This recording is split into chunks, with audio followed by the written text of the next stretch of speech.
चला तर आज आपण बनवूया मस्त माशाची टेस्टी भाजी आणि स्वादिष्ट. तर मासे आपण पहिले स्वच्छ पाण्याने धुवून घेऊया कुचूर कुचूर कुचूर. तर चला आपण भात बनवण्यासाठी एका भगोन्यामध्ये तेल टाकू, मीठ टाकू आणि पाणी उकळून आल्यावर थोडेसे तांदूळ टाकू. गॅस थोडासा हाय नाही करायचा, मीडियम ठेवायचा, नाहीतर भात सगळा करपून जाईल.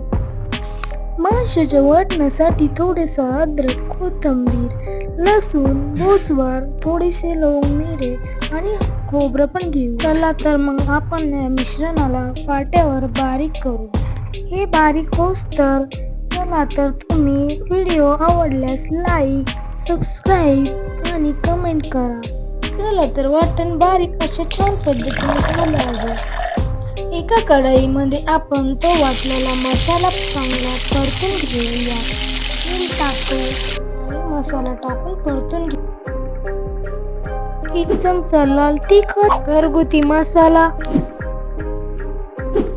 चिकन मसाला, हळद आणि मीठ टाकूया.